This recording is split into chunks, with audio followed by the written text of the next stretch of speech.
अस्सलाम वालेकुम वरहमतुल्लाहि वबरकातुहू। मैं Sharifullah Mohammed the tool box talk में आपकी खिदमत में हाजिर हूँ। आज मेरे साथ मेरी जो गेस्ट हैं वो डॉक्टर सना दरवेश हैं और उनका ताल्लुक हेल्थ सेक्टर से है। तो इसका बुनियादी मकसद ये है कि लोगों में शऊर पैदा हो। हम जब किसी मामले को प्रॉब्लम के तौर पे एक्सेप्ट करते हैं तो उसके बाद ही उसके सोल्यूशन की तरफ हम बढ़ सकते हैं। मैं डॉक्टर सना की तरफ जाता हूँ और उनसे मेरा जो पहला सवाल है वो यही है कि वो अपना तारुफ जरा ब्रीफली कराएं और ताकि हमें अंदाजा हो कि उनकी एक्सपर्टीज और उनका जो ग्राउंड है, जो उनका फील्ड है, वो क्या है। Doctor Sana please. अस्सलाम वालेकुम, मेरा नाम डॉक्टर सना दरवेश है। मैं ग्रीन स्टार सोशल मार्केटिंग में पिछले 6 सालों से काम कर रही हूँ, लेकिन पिछले 15 साल से मेरा ताल्लुक पब्लिक हेल्थ सेक्टर से है। मैंने MBBS करने के बाद सीधा पब्लिक हेल्थ ज्वाइन कर लिया था। उसकी वजह ये थी कि मैं जब हाउस जॉब कर रही थी तो मैं देखती थी कि जब हॉस्पिटल में हमारे पास खवातीन आती थी वार्ड में, तो वो तकरीबन उस हालत में होती थी कि हम उनको बचा नहीं पाते थे और अक्सर सहूलियात की कमी इवन सिविल और जिना जैसे अस्पतालों में होती थी। तो मुझे अक्सर ये ख्याल आता था कि मैं पूरी रात जाग के कोशिश जो कर रही हूँ वो काम नहीं आ रही, यानी कि कुछ ऐसा है जो गलत हो रहा है। तो मैंने पढ़ना शुरू किया कि ऐसा क्या करें जहां मेरा इम्पैक्ट ज्यादा एज एन इंडिविजुअल ज्यादा बेहतर हो। तो फिर मैंने पब्लिक हेल्थ ज्वाइन किया, क्योंकि पब्लिक हेल्थ वैसे डॉक्टरों को डॉक्टरी नहीं लगती है ये, लेकिन ये वो साइड है जहां पर हम किसी हादसे को होने से पहले रोकने की बात करते हैं या किसी खराबी के होने से को रोकने से पहले इंटरवेंशन की बात करते हैं। और मुझे लगा वहां पे मेरी दिल की तसल्ली, मेरा इम्पैक्ट ज्यादा होगा, तो मैंने स्विच किया। लेकिन क्योंकि प्रेशर होता है कि और पढ़ाई करो, तो फिर मैंने नफ्सियात में स्पेशलाइज किया, लेकिन वापस भागती हुई दोबारा पब्लिक हेल्थ में चली गई, क्योंकि मुझे लगता था कि यहाँ पे मैं ज्यादा बेहतर काम करती हूँ, ज्यादा जिंदगियों को तेजी से बदल सकते हैं। तो इनसे मुंसलिक हो गई और आज तक कोई काम कर रही हूँ। अच्छा, ये मैं अपने ऑडियंस को ये बात सामने रखना चाहता हूँ। बुनियादी तौर पे जो इस सीरीज का मकसद है वो ये है कि वो शऊर उजागर किया जाए कि जिसकी हमें ज़रूरत है। मैं एक छोटा सा इंसिडेंट शेयर करता हूँ। मेरा कुछ सोशल वर्क है इंडिविजुअल सतह पे और कुछ हमारे दोस्त हैं। तो जहाँ मेरी रिहाइश है वहाँ पे एक मरीज़ा के जो अचानक अपने वालिद के इंतकाल के बाद कोई 8 साल के दौरानिये में वो नफ्सियाती तौर पे इतना उसका केस बिगड़ गया कि वो चीखो पुकार करती थी, मारती थी, खुद को नुकसान पहुंचाती थी, इवन किचन की छुरी वगैरह से कई बार उसने सुइसाइडल अटेम्प्ट भी किया। तो हमारे यहाँ एक जनरल जो चलन है वो ये है कि इस किस्म के मरीज को आप उठाकर किसी तावीज़ वाले के पास या किसी आमिल के पास या दीगर इस तरह की चीज़ों के पास आप ले जाएं और उसका एक जो हमारे यहाँ एक अकायद के मामले में जो गड़बड़ है उसकी वजह से हमें वन वे और दी अदर उसका इम्पैक्ट नजर भी आता है कि कुछ चीज बेहतर हो रही है, लेकिन बहरहाल उसमें बेहतरी मुमकिन नहीं है क्योंकि ये एक नफ्सियाती इशू है। बहरहाल मैंने अपने कुछ दोस्तों के साथ उस फैमिली को कन्विंस किया, फाइनेंशियली उसको सपोर्ट किया। अल्टीमेटली चूंकि साइकोलॉजिकल जितना भी डिसऑर्डर है उसकी इंप्रूवमेंट महीनों नहीं बल्कि सालों में होती है। तो जब हम ये चीज एक्सेप्ट करते हैं, यानी इस चीज के मुतालिक हमारा शऊर उजागर हो। आज वो बच्ची मेरे पड़ोस में रहती है और वो पहले से बहुत अच्छी है, लेकिन इस काम में पूरे 3 साल गुजर गए। तो बुनियादी बात यह है कि हम सब ने मिलकर इस मामले में जो पब्लिक हेल्थ है, माँ की सेहत है, बच्चे की सेहत है, जनरल जो चीजें हैं उसके मुतालिक हमने शऊर उजागर करना है। इसमें मेल न्यूट्रिशन से लेकर एक ऐसा जुज है जिसपे कई प्रोग्राम्स हो सकते हैं। तो बुनियादी तौर पे ये जिम्मेदारी मैं डॉक्टर सना पे डालता हूँ कि उन्होंने इन सीक्वेंसेस को ऑर्डर करना है, कब किसके बारे में हम बात करेंगे, ताकि जो हमारे जुड़े हुए ऑडियंस हैं वो बेहतर तरीके से इससे फायदा उठाएं। और खास तौर पे हम तो शहरी इलाकों में रहते हैं, हमें ये सारी चीजें इतनी ज्यादा वाज़ेह दिखाई नहीं देती। हमारे पास एक मोबाइल फोन है और अगर हमें कोई टेस्ट भी डॉक्टर लिख कर देता है, हम उस टेस्ट को गूगल करते हैं, हमें पता चलता है कि why doctor is asking for this. तो हम इस चीज को आगे लेके चलेंगे। अच्छा, पब्लिक हेल्थ एक वास्ट फील्ड है, इसमें हम कहाँ रखते हैं फैमिली हेल्थ को और ये कैसे लिंक्ड है? बड़ा अच्छा सवाल है। देखिए, पब्लिक क्या होती है? अवाम है ना, हम सब पब्लिक हैं। अच्छा, जब हम बात करते हैं कि मुल्क के इंडिकेटर्स अच्छे नहीं है सेहत के, यानी औरतों की अम्बात की शरह ज्यादा है, बच्चों की नरिशमेंट की हालात खराब हैं, इसका क्या मतलब है कि मुल्क में जो हो रहा है वो ठीक नहीं है, लेकिन अगर हम डीप डाउन जाएं तो इसका मतलब है कि कम्युनिटीज में कुछ ठीक नहीं हो रहा। कम्युनिटी का यूनिट है वो एक फैमिली है, यानी कि अगर हम एक फैमिली को ठीक करने की जिम्मेदारी ले लें, सिर्फ अपनी फैमिली को ठीक करने की जिम्मेदारी ले लें, तो कम्युनिटीज की हेल्थ बेहतर होती है और मुल्क के इंडिकेटर्स बेहतर होते हैं। अच्छा, मैं फैमिली हेल्थ की जो बात कर रही हूँ तो मैं थोड़ा सा ये बात करूँ कि सेहत की डेफिनेशन क्या है। सेहत की डेफिनेशन ये नहीं कि हम बीमार नहीं हैं, बीमारी का ना होना को सेहत नहीं कहते। सेहत कहते हैं इस बात को कि हम मुआशी तौर पर, समाजी तौर पर, ज़हनी तौर पर और जिस्मानी तौर पर जिंदगी के आने वाले चैलेंजेस के लिए तैयार हूँ। मैं इसकी एक मिसाल दूं, अभी मैं आपको सेहतमंद बैठी भी लग रही हूँ, लेकिन हो सकता है अचानक से मुझे खुदा न खास्ता कोई फोन आए और वो मुझसे कहें कि आपकी नौकरी खत्म हो गई, ठीक है, और मुझे हार्ट अटैक आ जाए, क्योंकि मैं अभी माशी तौर पे इतनी सेहतमंद नहीं थी कि मैं इस शौक को बर्दाश्त कर सकती, या जहनी तौर पे इतनी सेहतमंद नहीं थी कि कोई चैलेंज आता तो मेरे पास रिसोर्सेज होते पर्सनल भी और माशरे में भी कि मैं उसका मुकाबला कर सकती। तो इसका मतलब है कि मेरी सेहत अभी ऑप्टिमम नहीं है, मैक्सिमम नहीं है, पूरी नहीं है। तो बीमारी का ना होना को सेहत नहीं कहते। हमको सिर्फ जीना नहीं होता है, हमें फलना फूलना होता है ना। इंसान सिर्फ दुनिया में गुजारने नहीं आया, फलने फूलने आया है, ग्रो करने आया है, और उसके लिए जरूरी है कि उसको जिस्मानी तौर पे, जहनी तौर पे, माशी तौर पे, समाजी तौर पे ऐसी रिसोर्सेज मुहैया हो, स्टेट दे, रियासत दे, घर वाले दे, कि वो अपनी जिंदगी में आने वाले चैलेंजेस का मुकाबला कर सके। वो चैलेंज नई नौकरी शुरू कर सकता है, पढ़ाई शुरू करना भी एक चैलेंज हो सकता है, शादी करना भी एक चैलेंज ही होता है ना, नई नई चीजें करने को हम चैलेंज कहते हैं। तो क्या मैं उसके लिए तैयार थी? इसको कहते हैं सेहत, और इसी को हासिल करने का नाम है पब्लिक हेल्थ, यानी कि मैं बीमारी को होने से रोक दूं, मैं तैयार हो जाऊं चैलेंजेस का मुकाबला करने। और यही चीज आती है फैमिली हेल्थ पे, जब हम एक घराने तक इसको ले आते हैं। यानी मैं अपने ऑडियंस को दोबारा बता दूं कि पब्लिक हेल्थ या सेहत 4 चीजों के इर्द गिर्द घूमती है, आपकी जिस्मानी, आपकी ज़हनी, आपकी माशी, आपकी समाजी, इन तमाम एस्पेक्ट को ये कवर करती है। और ये यानी ओवरऑल एक वेल बीइंग है किसी भी इंडिविजुअल की। हम कोशिश करेंगे कि हम रियासत को ज्यादा कुछ न कहें, क्योंकि रियासत की जो प्रायोरिटीज हैं वो हमें बजट से, सूबाई बजट और जो विफाकी बजट है उससे हमें अंदाजा हो रहा है। लेकिन मेरे ख्याल में जब हम ब्रेक डाउन करते हैं किसी बड़ी एंटिटी का, कि जैसे फॉर एग्जांपल अगर मेरे ऊपर जिम्मेदारी लगा दी जाए 100 लोगों की, तो I will not be able to deal with them properly. लेकिन अगर मुझे कहा जाए कि 5 लोग आपके जिम्मे हैं, 5 लोग आपके जिम्मे हैं, तो ये चीज जरा बेहतर तरीके से डील हो सकती है। मेरा अगला जो आपसे सवाल है बुनियादी तौर पे जो अपनी ऑडियंस की एक अवेयरनेस के लिए, वो ये है कि एक घर को या एक कम्युनिटी को हम ये बेसिक हेल्थ और जो वो ओवरऑल एक पब्लिक हेल्थ है, हम वो कैसे उनको प्रोवाइड कर सकते हैं, मतलब उसको हम कैसे आसान कर सकते हैं, रियासत का काम अपने जिम्मे लेके, और इसमें जो प्राइवेट छोटे छोटे इदारे हैं वो क्या कर सकते हैं? अच्छा, इसमें पहले तो मैं फैमिली के यूनिट से शुरू करूंगी। देखिए, हमको फैमिली को एम्पावर करना होता है। फैमिली कहाँ से शुरू होती है? फैमिली शुरू होती है जब एक मर्द और औरत शादी करते हैं और फिर उनके औलाद होती है। यानी कि इस फैमिली के जो मेन की स्टेक होल्डर्स हैं वो एक औरत और मर्द हैं जो अभी शादी कर रहे हैं।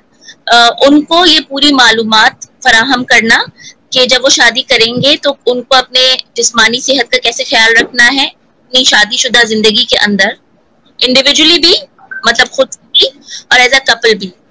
किस तरह से आपने ये सोचना है कि हमारी इनकम क्या होगी, हम किस तरह से खर्चा करेंगे, हमारे रिलेशनशिप्स की डायनामिक्स क्या होंगी। हम ये नहीं कह रहे कि एक सही और एक गलत है, लेकिन पता होना चाहिए कि हमारे रिलेशनशिप के डायनामिक्स क्या होंगे। मसलन, क्या हम जॉइंट फैमिली में रहेंगे, क्या हम अलग रहेंगे, अगर जॉइंट में रहेंगे तो कैसे मैनेज करेंगे, अलग रहेंगे तो कैसे मैनेज करेंगे, हमारी इनकम क्या होगी, किस चीज पे कितना खर्चा करेंगे, क्या हम मजीद पढ़ना चाहते हैं, क्या औरत एक रोल लेगी, मर्द दूसरा रोल लेगा, या दोनों मिलके काम करेंगे। ये सारी बातें अगर पहले से तय होती हैं तो 2 लोग बड़ी इंफॉर्मेशन के साथ शादी के रिश्ते में जाते हैं और उनकी एक डायलॉग की आदत होती है, बातचीत की आदत होती है।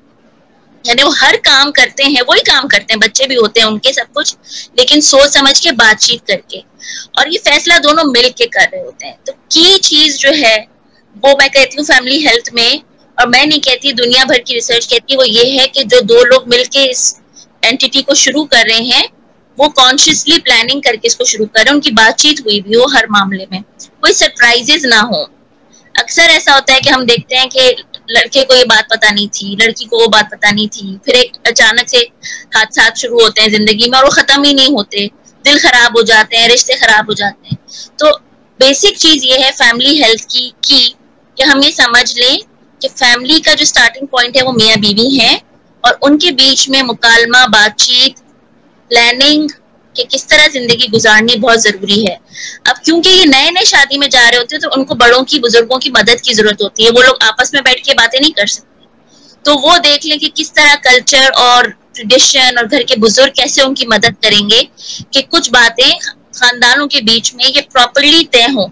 अब ये बड़ों को जिम्मेदारी लेनी पड़ेगी उस डायलॉग को फैसिलिटेट करने के लिए। अच्छा, जब वो शादी में जाते, मतलब इस हद तक इन्फॉर्मेशन चाहिए होती है कि मैं खाऊं क्या, पीऊं क्या, कि मैं अब मजीद, जो मैं सिंगल थी या था तो मेरे न्यूट्रिशन रिक्वायरमेंट्स अलग थे, अब एज अ फैमिली अलग होंगे, मेरी हो सकता है ससुराली जिम्मेदारियां बढ़ जाएं, मेरी हो सकता है क्योंकि मैं माँ बनूंगी तो मुझे किसी चीज की जरूरत हो, तो मैं क्या खाऊं पीऊं। तो ये सारी बातचीत करते रहना जरूरी है, बजाय कि हम सरप्राइजेस का वेट करें। आप देखेंगे कि जैसे ही आप बातचीत शुरू करते हैं ना, तो चीजें खुद ब खुद बेहतर होना शुरू होती हैं। आपका ध्यान जाता है उन चीजों की तरफ जिसको पहले हम फॉर ग्रांटेड ले रहे होते हैं कि ये तो हो जाएगा। तो असल चीज फैमिली हेल्थ, मैंने जो की बात की वो ये थी, ये रियलाइज करना कि ये दो लोग जो आपस में जिंदगी शुरू कर रहे हैं, इनको बेसिक मालूमात है कि किस तरह अपनी सेहत की हिफाजत करनी है, अपने शौहर या बीवी की सेहत की हिफाजत करनी है, और किस तरह दोनों को साथ में फलना फूलना है। हमारे तो अक्सर यही नहीं पता होता कि मतलब आपस में पहली दफा बात नहीं की हुई होती ना, और वो क्योंकि हमारे कल्चर में है तो ये बुजुर्गों को इसका थोड़ा सा जिम्मेदारी उठानी पड़ेगी। मैं हमेशा एक बात पूछती हूँ कि अभी हमने जहाजों के बारे में बहुत सारी बातें सुनी थी, क्या आप किसी ऐसे जहाज में बैठेंगे जिसके पायलट को जहाज चलाना नहीं आता? नहीं बैठेंगे। यू वांट टू नो कि बंदा क्वालिफाइड है, ये मेरा प्लेन क्रैश नहीं कर देगा।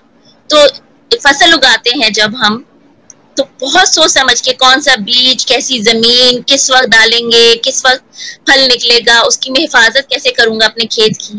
तो यही चीजें अप्लाई होती हैं फैमिली के ऊपर, और उसको इतने ही प्यार से और इतने ही डिस्कशन से शुरू करने की जरूरत है।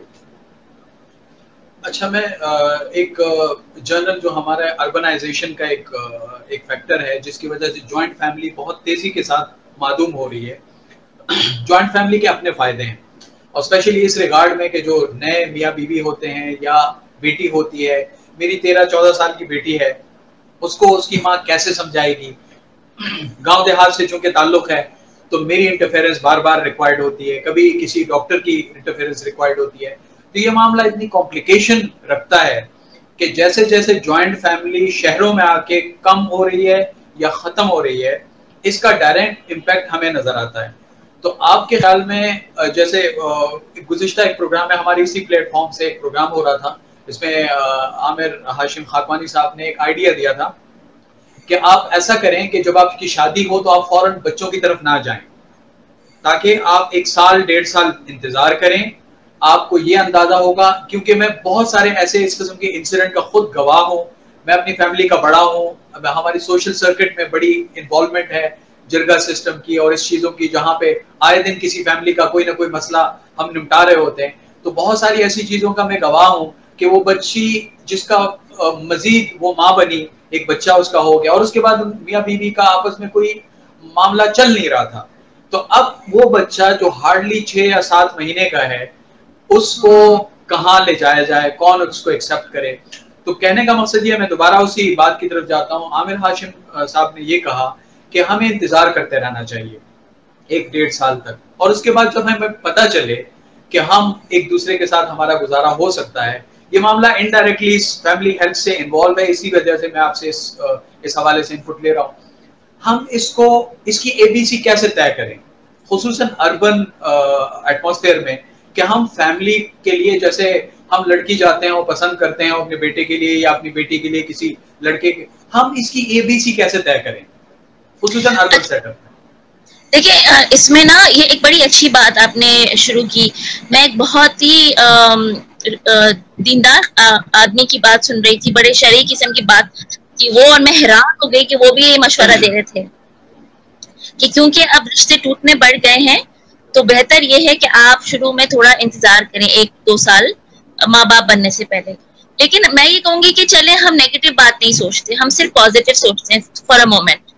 हमारे यहाँ शादियां अरेंज्ड होती है ना, हमारे यहाँ शादी अम्मी अब्बू की पसंद, किसी ने तो इसी तरह होती, तो हम एक दूसरे को वैसे ही नहीं जानते। तो ऐसे कैसे हो सकता है कि दो लोग अभी साथ रहना शुरू हुए हैं और अभी एक दूसरे को समझ रहे हैं, खटपट भी होगी, एक दूसरे का मिजाज भी समझ आने, और फिर हम उस पर एक और चैलेंज करते हैं, तो ये समझदारी की बात है ही नहीं।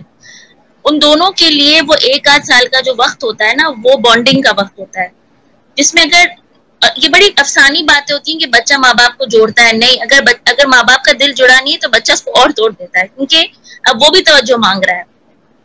तो जो शादी बच्चे की वजह से जोड़ी जाती है वो तो वैसे भी हेल्दी ना हुई। शादी तो मर्द और औरत के बीच में है और उनका पिलर का स्ट्रांग होना जरूरी है ताकि बच्चे भी लाइन पे रहे, वरना बच्चे जिंदगी फायदा उठाएंगे कि अम्मा अब्बा लड़ रहे हैं, चलो हमें जो दिल चाहे हम करें। तो असल यूनिट माँ, क्योंकि मियाँ बीवी हैं, उनको वो 1-8 साल का वक्त बड़ों को ही समझाना चाहिए, बल्कि उनको जो प्रेशर होता है कि अपने आप को साबित करो कि तुम माँ बाप बन सकते हो, वो प्रेशर थोड़ा कम कर देने से क्या होता है कि वो थोड़े रिलैक्स हो जाते हैं, वो एक दूसरे के साथ अच्छा टाइम गुजार लेते हैं, वो एक दूसरे को समझ लेते हैं। उसमें उनको ये भी मौका देना चाहिए कि अगर आप ज्वाइंट फैमिली में भी रहते हैं तो आप थोड़ी सी चीजें अकेले मैनेज करके दिखाओ, पहले साबित करो कि आप इस काबिल हो कि आप माँ बाप बन सकती हो। यानी कि अगर ज्वाइंट फैमिली में भी है तो उनको थोड़ा खर्चा पकड़ा के कहा कि भाई ये साबित तुम इसको मैनेज कर सकते हो कि नहीं, या थोड़े फैसले अलग से करके दिखाओ कि तुम लोग से होता भी है कि नहीं, और फिर माँ बाप बने, क्योंकि बहुत बड़ी जिम्मेदारी है। आजकल बच्चे आसान नहीं है, बहुत मुश्किल है। पहले के मासूम माहौल में बच्चे बड़े हो जाते थे, अब के चैलेंजेस बहुत ज्यादा मुश्किल हैं। इन बच्चों को पालने के लिए हमें बहुत एक्स्ट्रा ऑर्डिनरी पढ़ना लिखना, स्मार्ट होना है, क्योंकि ये इस मोबाइल लेके पैदा हुए हैं ये बच्चे, ये पूरी दुनिया से जुड़े हुए हैं। तो जब तक हम अपना आप को नहीं ग्रो करेंगे, अपने आप को नहीं भरेंगे, हम इनको कुछ नहीं दे सकते, गाइडेंस नहीं दे सकेंगे। तो ये बहुत अच्छी एडवाइस है। हम इसको हेल्थ पॉइंट ऑफ व्यू से भी कहते हैं कि शुरू में 1-2 साल इंतजार कर लें। ये औरत की सेहत के लिए भी अच्छा है अगर उसकी छोटी उम्र में शादी हुई। पूरी दुनिया में मुख्तलिफ NGOs और छोटे छोटे इदारे और कम्युनिटी की सतह पे बहुत सारे छोटे ग्रुप्स ये काम करते हैं। क्या पाकिस्तान में पेरेंटिंग के हवाले से कोई ऐसा इदारा है जो इनको ट्रेन करे या इस हवाले से कुछ सेशन कंडक्ट करवाए? जी हाँ, काफी सारे ऐसे इदारे पिछले 20 सालों में आए जिन्होंने ये काम शुरू किया कि वो पहले की काउंसलिंग, फिर बच्चा पैदा होने के दौरान की काउंसलिंग, उसके बाद की। लेकिन उसमें एक बहुत बड़ी कमी मैं महसूस करती हूँ, क्योंकि मैं इस सेक्टर में काम करती हूँ। हमारा फोकस हर वक्त यही रहता है कि जिस्मानी सेहत, बच्चे कितने पैदा हुए, उनके बीच में वक्फा है कि नहीं, ज्यादा बच्चे तो नहीं पैदा हो गए। हम असल बात जो है ना, तरबियत की, रिश्ते बनाने की जो बेसिस है इन सब फैसलों की, उस पे काम नहीं कर रहे। जो 1-2 NGOs कर भी रही हैं, क्योंकि वो सारा मटेरियल बाहर से इंपोर्ट करते हैं और उसको ट्रांसलेट करते हैं, तो हमारे लोग उससे रिलेट नहीं करते। और उसमें हमारे लोगों की गलती नहीं है, उसमें हमारी गलती है कि हम बजाय कि उनके साथ बैठ के वो सब बनाते जो उनको सूट करता है, हम बाहर से लाते हैं, कॉपी पेस्ट करते हैं, ट्रांसलेट करते हैं, उनको पकड़ा देते हैं। जैसे आपने स्कूल की बात एक मुझसे की थी, वो क्यों नहीं आबाद होता? क्योंकि हम अपनी तरफ से एक आइडिया लेकर आते हैं और उसको कहते हैं कि ये हमसे ले लो, ये तुम्हारे मसले का हल है। ये जरूरी है कि जिस मसले का हल हम ढूंढ रहे हैं उस कम्युनिटी के साथ बैठ के ढूंढे, चाहे छोटे स्केल पे ढूंढे, और उनसे मशवरा लेके करें कि वो किस तरह चाहते हैं अपने मसला। हम उनसे पूछे कि आपके इलाके में माओ की आवाज ज्यादा है, आप बताएं हम उसको कैसे सॉल्व कर सकते हैं। दे डिजाइन इट फॉर अस, और हमारा काम है उनको फैसिलिटेट करना। अभी बहुत सारे इदारे काम कर रहे हैं, लेकिन हम ये कमी देखते हैं कि एक तो तरबियत पे कम काम हो रहा है, रिलेशनशिप पे कम काम हो रहा है, शादी को मैनेज कैसे करना है इस पे कम हो रहा है। ज्यादा फोकस बच्चों पे है कि कितने बच्चे हो गए और कितने नहीं हो गए। रिलेशनशिप बिल्डिंग पे ज्यादा काम करें और दूसरों की किताबों को ट्रांसलेट करने के बजाय अपना कंटेंट प्रोड्यूस करें। हम लोग को इसकी बहुत जरूरत है। ये आपने एक इंतहाई अहम पॉइंट उठाया। किसी एक सेशन में गालिबन हम औरत की आज़ादी के हवाले से कुछ मामला पे बात कर रहे थे, तो उसमें ये इशू बड़ा सीरियसली एज अ हर्डल सामने आया था कि बुनियादी तौर पे जब आप एक नारा अंग्रेजी से उर्दू में ट्रांसलेट करते हैं तो आप उसकी तमाम मानवीयत को एक डिफरेंट कल्चर आउटकम और डिफरेंट कल्चर सेट में उस तरह से डिपिक्ट नहीं कर सकते। तो आप दरअसल बुनियादी तौर पे एक छोटी सी गलती की वजह से पूरा जो एक बहुत अच्छा और नेक और एक पॉजिटिव काम है उसके ऊपर सवालिया निशान लगा देते हैं। गांव देहातों में जहां पे एक्सेसिबिलिटी मुश्किल है डॉक्टर की, एक मैंने इंसिडेंट शेयर किया अपनी एक अजीजा का, तो हम किसी ऐसे रिमोट सेटअप में या रिमोट एरिया में जो बेसिक हेल्थ है उसकी प्रोविजन को कैसे स्पीड अप कर सकते हैं। क्योंकि अगर बात करेंगे हम फुल फ्लैश हॉस्पिटल्स की किसी रिमोट एरिया में तो ये मुश्किल है। तो हम इसको कैसे एक्सेस करते हैं या इसको कैसे जल्दी अपने टारगेट जो हमारी पॉपुलेशन है या जो एक सैंपल है उस तक एक्सेस करने का? अच्छा, ये बड़ा ही बहुत ही इम्पोर्टेंट सवाल है और उसका एक बहुत अच्छा जवाब मेरे पास है। तो ये कि उस इलाके में अगर ऐसी दाइयां जो ट्रेडिशनल हम कहते हैं बर्थ अटेंडेंट्स होती हैं, मिडवाइफ्स होती हैं, इनको हम ये ना समझें कि ये उतनी पढ़ी लिखी नहीं है, यही एक्चुअली हमारा इकलौता रिसोर्स होती है उन इलाकों में। तो हम जैसे एनजीओज जिन पे हम काम करते हैं या दूसरी बहुत सी एनजीओज पाकिस्तान भर में काम कर रही हैं, हमारा काम ये होता है अगर वो कम्युनिटी हम उससे कनेक्ट हो या वो हमसे कनेक्ट हो कि हम जो अवेलेबल रिसोर्स है उनको पहले ट्रेनिंग दे दें और उनको कनेक्ट कर दें ऐसे रेफरल सिस्टम से कि वो जल्दी से अगर कोई मसला है तो हमारे पास पहुंच जाए। यानी अगर हम खासतौर पे सिर्फ ज़चगी की बात करें तो पहले दिन से जब से औरत प्रेग्नेंट होती है कम्युनिटी को उसकी जिम्मेदारी लेनी चाहिए। मैं बांग्लादेश में एक मॉडल देख रही थी, वो उस औरत के घर के बाहर एक रेड निशान, उस पूरी कम्युनिटी को पता होता है इस घर में एक हामला औरत है, वो सब मिलके उसकी हिफाजत करते हैं। बच्चा कहते हैं ना, एक बंदा नहीं पालता पूरा गांव पालता है। तो जिस दिन से माँ के पेट में आता है उस पूरी कम्युनिटी की जिम्मेदारी है कि उस बच्चे की सेफगार्ड करे। यानी कि आपस में आप कमेटीज बना लें, मोहल्ला कमेटी जो होती है, इसका एक मकसद हो कि हम इस कम्युनिटी में माओ को मरने नहीं देंगे, क्योंकि प्रेगनेंसी बीमारी नहीं होती, प्रेगनेंसी तो अल्लाह की एक नेमत होती है ना, इससे मरना नहीं चाहिए किसी को। तो आप अगर उस कम्युनिटी के मर्द जिम्मेदारी ले लें कि हम ये नहीं होने देंगे, और हमें पता होना चाहिए कि इस घर में कौन कौन प्रेग्नेंट औरत है, क्या ये इस इलाके की दाई संभाल सकती है, अगर ये दाई ट्रेन नहीं है तो उसको किस ट्रेनिंग की जरूरत है, कौन से सामान की जरूरत है। और देखें कि बहुत मुश्किल काम नहीं है, आप जैसे ही नियत कर लेंगे, काम शुरू कर देंगे, आपको बहुत सारे लोग मिल जाएंगे अपना हाथ पकड़ने के लिए। उस कम्युनिटी में बहुत सारी प्रेगनेंसीज नॉर्मल होती हैं, वो दाइयां संभाल लेती हैं, उनको अगर आप ट्रेन कर दें, उनको आप बर्थिंग स्टेशंस दे दें, उनको थोड़ा बहुत सामान दे दें, गवर्नमेंट के भी प्रोग्राम्स हैं, एनजीओ के भी प्रोग्राम्स हैं, वो संभाल लेते हैं।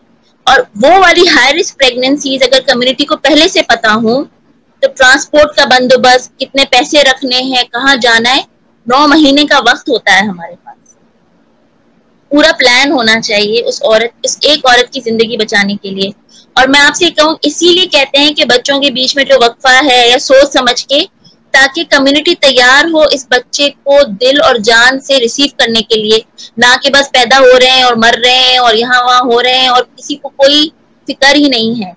तो इस कम्युनिटी को एक्साइटेड होना चाहिए, तैयार होना चाहिए कि हमारे इस मोहल्ले के घर में बच्चा आने वाला है, हमने इसकी शुरू से कैसे हिफाजत करनी है, हमने इसकी माँ की कैसे हिफाजत करनी है और इसका आगे मुस्तकबिल क्या होगा। कि वो तमाम चीजें अगर आप सम अप कर सकती हैं कि जो एक कंजर्वेटिव फैमिली की बेटी या बहन जो इस फील्ड में आना चाहती है, चाहे वो 1 साल कोर्स हो, चाहे 6 महीने की ट्रेनिंग हो, वो इसमें आना चाहती है, और जाहिर है एक बच्ची के आने की वजह से एक पूरी फैमिली को एक ओवरऑल सपोर्ट मिलती है, और दो कि इसका सपोर्ट का जो स्पैन है वो काफी वसी है। तो मैं चाहता हूं कि आप वो समराइज करें कि वो क्या ऐसी रुकावट है जिसमें हम कलेक्टिवली काम करें और लोगों को अवेयर भी करें कि वो अपनी बेटी को अपने घर से जो बाहर भेजते हैं तो शी इज सेफ, उसको कोई खतरा नहीं है, क्योंकि हम ओवरऑल हम सब मिलके इस जिम्मेदारी को अदा करेंगे तो हम अच्छे रिजल्ट की उम्मीद रख सकते हैं। अच्छा, इसमें ना मैं आपकी बात को सेकंड करूंगी पहले तो कि सिर्फ गायनेकोलॉजिस्ट का औरत होना काफी नहीं होता। मैं एक छाती का सरतान जो है वो औरतों की मौत की एक बहुत बड़ी वजह है पाकिस्तान में, और मैं उसी एक सर्जरी में खड़ी थी जब मैं स्टूडेंट थी। सारे सर्जन आदमी थे, एनेस्थीसिया वाला आदमी था, उन्होंने मुझे सिर्फ इसलिए खड़ा रखा था कि औरत है टेबल पे तो आप खड़ी हो जाएं।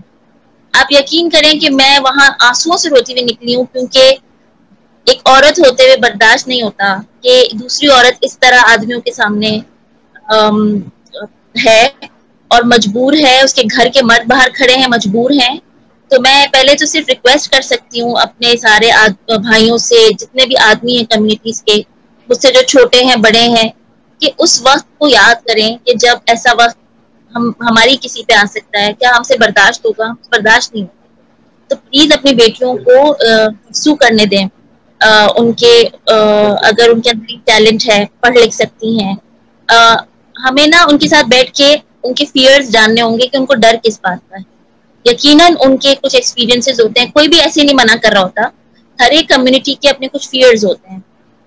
तो उनके साथ बैठ के ये बात करने की जरूरत है कि क्या डर है उन्हें।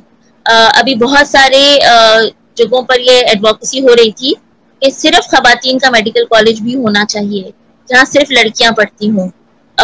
काफी लोगों ने इस पे एहतजाज किया कि भाई ये क्या बात हुई दुनिया में, लेकिन मैं समझती हूँ कि अगर इससे और मजीद औरतें प्रोफेशन में आती हैं तो इसमें कोई हर्ज नहीं है कि आप खवातीन के मेडिकल कॉलेजेस बनाएं। अच्छा, फिर उसमें उनको अगर इस बात का डर है कि वो उनकी मर्जी के बगैर जिंदगी में कोई फैसले कर लेंगी, तो मैं आपको बताऊं कि मैंने पढ़ी लिखी खवातीन को ज्यादा देखा है कि वो अपनी फैमिलीज को साथ लेके चल रही होती हैं, क्योंकि उनको ये एहसास होता है कि मेरे घर वालों ने आउट ऑफ द वे जाकर अपनी कम्युनिटीज की बातें सुन सुन के हम पे इन्वेस्टमेंट किया है। कुछ रेयरली ऐसी खवातीन होती है जो बिल्कुल कहती है कि भाई अब मैं तुम लोग से क्यों पूछूं, लेकिन ज्यादातर को इस बात का बहुत एहसास होता है। फिर आपको पढ़ाई कराने के लिए ये जरूरी नहीं होता कि आप हॉस्टल्स में भेज दें या बिल्कुल ही अलग हो जाए घर से। There are so many ways जहां पर आप करीब तरीन इलाके में उनको पढ़ाई करवा सकते हैं। अगर डॉक्टर नहीं बनाना तो नर्स बनाएं, नर्स नहीं बनाना तो मिडवाइफ बनाएं, लेकिन कुछ शुरुआत जरूर करें। जितना जितना औरतें आएंगी ना, दूसरी औरतें महफूज होती जाएंगी। अब अगर एक ऑफिस में 10 लोग बैठे हैं, 10 मर्द हैं और एक औरत है, तो वो औरत गैर महफूज है। लेकिन अगर उस औरत में उस ऑफिस में 5 औरतें हैं तो अब वो औरत महफूज है। तो जितना जितना औरतें आगे आएंगी, बाहर की जगह औरत के लिए महफूज होती जाएगी। वो नजर रखेंगी, वो ध्यान रखेंगी, लड़ेंगी भी सही, लेकिन कुछ गलत आदमी के हाथ से नहीं होने देंगी। तो ये 2 चीजें हमें करनी है। एक, हमने अपने अंदर बदलाव लाना है, ये सोचकर कि कुछ सेहत के मसाइल ऐसे हैं जो हम मर्दों के हाथों में नहीं दे सकते हैं औरतों के। और दूसरा ये कि अगर कोई फियर्स हैं तो वो खुल के उसके बारे में बात करें, ना कि आगे बढ़ने से खुद को रोक लें। और फिर मैं एक मैसेज मैं उन खवातीन को भी दूंगी जिनके घर वाले पहली दफा ये फैसला कर रहे हैं कि प्लीज उनकी इस जज्बे का ख्याल करें और अच्छी मिसाल सेट करें ताकि दूसरी लड़कियों के लिए मसाइल ना हो। हम अगर एक गलत फैसला करते हैं तो फिर बहुत सारी लड़कियों की पढ़ाई रुक सकती है, बहुत सारी लड़कियों की तरक्की रुक सकती है।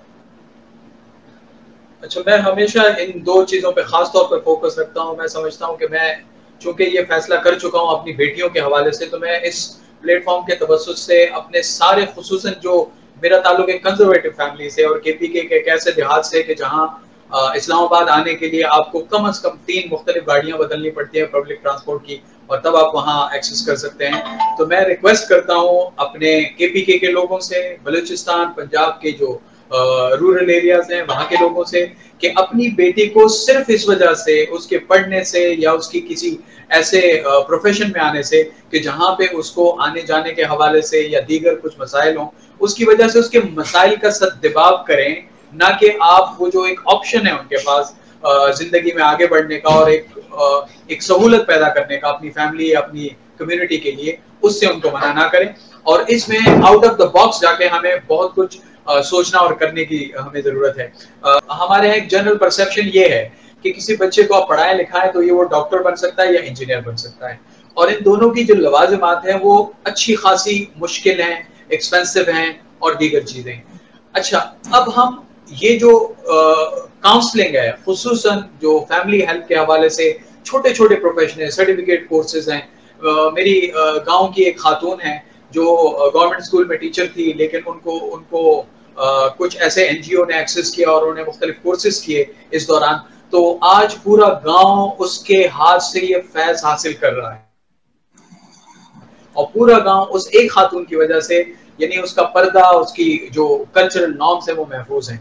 तो मैं ये चाहता हूं कि आप कुछ ऐसी बेसिक एबीसी हमें बताएं कि ऐसी क्या चीजें हैं जो 3 महीने का सर्टिफिकेट कोर्स करके, 6 महीने का सर्टिफिकेट कोर्स करके कोई भी मेरी बहन बेटी इस प्रोफेशन में आ सकती है और कंट्रीब्यूट कर सकती है। मैं ज्यादा तो हेल्थ के हवाले से बता सकूंगी। देखिए, मेरा ये ख्याल है कि मिडविफरी और एलएचवी के जो कोर्सेज होते हैं ये घर के करीब रह के किए जा सकते हैं, और उसमें जो आपका बेसिक क्लिनिक भी आप शुरू कर सकते हैं ना, जैसे मिडवाइफ है वो बेसिक क्लिनिक भी शुरू कर सकती है, वो अपने घर में बर्थिंग स्टेशन बनाकर जो नॉर्मल डिलीवरीज है वो करवा सकती है। और ये कोर्स जो है पहले 18 महीने का था, अब 24 महीने का है। ये अक्सर आपके घरों के करीब तरीन इलाकों में होता है, लेकिन अगर नहीं भी होता तो मैं मिसाल दूंगी, मेरी अम्मा जो है ना वो रातों को हॉस्पिटल के बाहर बैठी रहती थी जितनी देर में अंदर होती थी। तो 5 साल उन्होंने बड़े मुश्किल गुजारे, लेकिन उसके बाद आज मैं इस काबिल हूँ कि अगर उनको मेरी जरूरत पड़ती है तो मैं बेटे की तरह ही उनके लिए अवेलेबल होती हूँ। तो ये अगर थोड़ा सा जाना भी पड़े तो 2 साल कोई बहुत नहीं होते। इसके अलावा कुछ कोर्सेज अगर सेहत के हवाले से हम बात करें तो मेंटल हेल्थ में काउंसलिंग के कर सकती हैं। कुछ एनजीओज हैं, उनके साथ आप फील्ड वर्कर के तौर पे काम कर सकते हैं। वो कोशिश यही करते हैं कि आप अपने कम्युनिटी में प्लेस्ड हों। उसमें ग्रीन स्टार है, हैंड्स है, इसके अलावा रहनुमा है। ये सारे लोग आपको कम्युनिटी वर्क के लिए ट्रेन करते हैं और इनके कुछ कम्युनिटी प्रोग्राम्स हैं जिसमें एक अच्छी डिसेंट इनकम होती है। इनमें से अक्सर तो अब ये करते हैं कि कपल को लेते हैं, बहन भाई को ले लेते हैं या मियाँ बीवी को, ताकि आना जाना आसान हो और काम आसान हो। इसके अलावा अगर बहुत अभी मैं अगर एडवाइस करूँ, हेल्थ के अलावा जो लड़कियां काम कर सकती हैं वो ऑनलाइन कोर्सेज बहुत आगे हैं डिजाइनिंग के ना, एप्लीकेशन डिजाइनिंग के हो गए, या टेक्नोलॉजी जिस तरह से बूम आ रहा है, आपको उसको बहुत पढ़ा लिखा होने की, डिग्रियां होने की जरूरत नहीं होती। आप कोर्सेज कर करके वेबसाइट डिजाइन करना, ये सारे काम करना अगर करें तो ये घर में बैठ के सीखते हैं आप, और घर में ही आप इम्प्लीमेंट करते हैं। मैं बहुत ज्यादा इम्प्रेस्ड हूँ जो खवातीन एंटरप्रेन्योर्स ऑनलाइन प्लेटफॉर्म से अपना बिजनेस चला रही हैं। मतलब मैंने ट्राई किया, मुझसे नहीं होता है, ये बहुत ज्यादा मुश्किल काम होता है, लेकिन मैंने कई ऐसी खवातीन देखी हैं जिनको घर से एक पाँव निकाले बगैर उन्होंने 60-70 हजार रुपए महीना वो कमाती हैं, और उनके शौहर भी उनसे राजी हैं क्योंकि उनको नहीं अच्छा लगता बाहर जाए, तो वो अपना शौक घर से बैठ के पूरा करती हैं। बच्चों पे भी अच्छी नजर रहती है। तो आजकल जब हम टेक्नोलॉजी से कनेक्टेड हैं, बहुत सारे काम, कुरान की टीचिंग, तफसीर की टीचिंग, ये सब ऑनलाइन हो सकता है। ट्यूशंस पढ़ाना ऑनलाइन हो सकता है, कंटेंट राइटिंग ऑनलाइन हो सकता है, health related content writing online हो सकता है। मतलब आप इसको सीख भी घर पे बैठ के सकते हैं और कर भी घर पे बैठ के सकते हैं। तो बस ये है कि आप अपनी कम्युनिटीज में ये फैसिलिटीज ले आए कि अच्छा इंटरनेट फैसिलिटीज हो, घरों में लोगों के पास थोड़ा सा इन्वेस्ट कर लें, एक फोन के ऊपर या एक कंप्यूटर के ऊपर अपनी बेटियों पे इन्वेस्टमेंट कर लें और शुरू में उनको ऑनलाइन कोर्सेज करने दें, तो दे कैन डू वंडर्स घर में बैठ के। लेकिन मैं एक बात बताऊं, बाहर जाना भी कोई इतना बुरा नहीं है। जैसे जैसे जब बाहर सिर्फ आदमी होंगे ना तो माहौल खराब होता है, तो होती है तो ठीक रहता है। मेरा ख्याल है कि 27 अप्रैल या 28 अप्रैल, और उसके बाद एक और रिपोर्ट थी जो मैंने मई के पहले हफ्ते में न्यूयॉर्क टाइम्स की पढ़ी थी। उनका ये दावा था पेंडेमिक अभी अपने शुरू के, यानी यूं समझते एक ऐसे पीरियड में था कि इसका फैलाव बहुत तेजी से जारी था।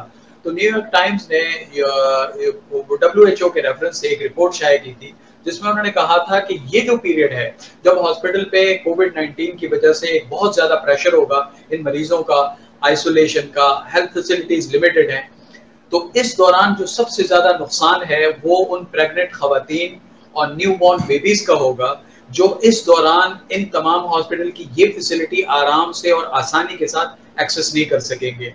और जब आप थर्ड वर्ल्ड की बात करते हैं तो हमारे पास ओवरऑल जो हेल्थ सेक्टर की हालत है वो इतनी ज़मीबोस है कि हम उससे तवक्को नहीं कर सकते कि वो जो जनरली जो हमारे यहाँ एक सपोर्ट है अस्पतालों की वजह से, जो प्रेग्नेंट खवातीन हैं और जो बच्चे हैं न्यू बॉर्न, उनको दे सकती हैं। तो आप क्या समझती हैं कि इस पीरियड के दौरान जो हमें लेसन मिले, आप इससे ज्यादा करीब हैं, तो हमें क्या करना चाहिए? हेल्थ सेक्टर के हवाले से हमें तेजी से करने के क्या काम है, पर्सनल लेवल पे, कम्युनिटी लेवल पे और रियासत की सतह पे? तो पर्सनल लेवल पे देखिए, ये बात बिल्कुल सच है। वैसे भी पाकिस्तान में 70% लोग प्राइवेट जगहों पर जाते हैं अपना इलाज कराने के लिए और अपनी जेब से पैसे देते हैं। पब्लिक हॉस्पिटल्स में सिर्फ 30% लोग जाते हैं। जब कोविड आया तो यकीनन फिर पब्लिक सेक्टर का ध्यान सारा उस तरफ चला गया, तो ज्यादातर जिम्मेदारी जो कम्युनिटी में बैठी हुई खवातीन है उन्होंने ली। और वाकई ऐसा ही है कि औरतों को बहुत सफर करना पड़ा। उनसे कोरोना के टेस्ट मांगे जा रहे थे। जाहिर है कि वहां पर भी प्रोटेक्शन इक्विपमेंट नहीं होता, आपको बच्चे की भी फिक्र होती है, अपनी खातून की भी फिक्र होती है।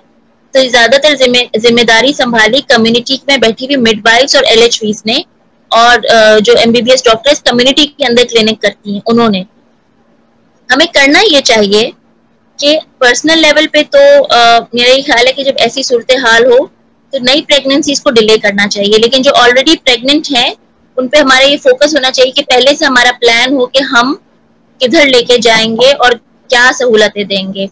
अच्छा, इसके बाद अगर हम कम्युनिटी लेवल पे देखें तो अगर आपके इलाके में मिडवाइफ है तो उसको स्ट्रेंथन करें, उसको ऐसा सामान पहुंचाएं कि उसका क्लिनिक साफ सुथरा हो जाए, इन्फेक्शन प्रिवेंशन हो जाए, मेक श्योर करें उसकी ट्रेनिंग हो गई है, नजर रखें इस बात पर उनकी ट्रेनिंग हो गई है, उनको कोई मसला तो नहीं आ रहा, कोई उनका क्लिनिक तो नहीं बंद कराने आ रहा। और लॉन्ग टर्म में कोशिश करें कि आपके इलाके में 2-3 कम्युनिटी मिडवाइफ्स अवेलेबल हुआ करें। मतलब अगर नहीं है तो लड़कियों को पढ़ाएं कि वो अगले 2 साल में इसके लिए तैयार हो जाए। जो नेशनल लेवल पे हमें करना है वो यही है कि गवर्नमेंट्स को ये चाहिए कि वो प्राइवेट सेक्टर को इस मामले में थोड़ी सी ईज दे, उनको एसेंशियल सर्विस बनाए मैटरनल चाइल्ड हेल्थ केयर को, उनको कोई रोके ना काम करने से, और उनको फैसिलिटेट करें by giving them training and protection equipments, ताकि क्योंकि ये सेक्टर अभी आपका काम संभाल रहा है, तो इनको अगर आप सब्सिडीज देंगे, इनको अगर आप प्रोटेक्शन देंगे, इनको अगर आप ट्रेनिंग देंगे, तो ये आपके काम को हल्का करता है। डॉक्टर सना, मैं आपका बहुत ज्यादा शुक्रगुजार हूँ। एक शॉर्ट नोटिस पे आप इस प्रोग्राम के लिए तैयार हुई। हम इस सीक्वेंस को आगे लेकर चलेंगे, इसको हम फैब्रिकेट करेंगे, छोटे छोटे सेगमेंट में इंशाल्लाह ये डिस्कशन अपनी जारी रखेंगे। आपका बहुत बहुत शुक्रिया। मैं ऑडियंस से भी दोबारा रिक्वेस्ट करता हूँ कि हमारी बहन बेटियां हमारी ताकत हैं, इन पे आप इन्वेस्ट करेंगे तो दरअसल आप एक पूरी फैमिली यूनिट पर अपनी इन्वेस्टमेंट कर रहे हैं, और इनकी एजुकेशन, इनकी वेलबींग, इनकी समाजी सोशल जो हैसियत है, उसमें आपका एक छोटा सा इनपुट एक पूरी फैमिली यूनिट को इम्प्रूव करेगा। तो मैं डॉक्टर सना के बिहाफ से आपसे इजाजत चाहता हूँ। इंशाल्लाह एक और प्रोग्राम के साथ आपके खिदमत में हाजिर होगा। अस्सलाम वालेकुम रहमतुल्लाहि व बरकातहू। शुक्रिया, अल्लाह हाफ़िज़।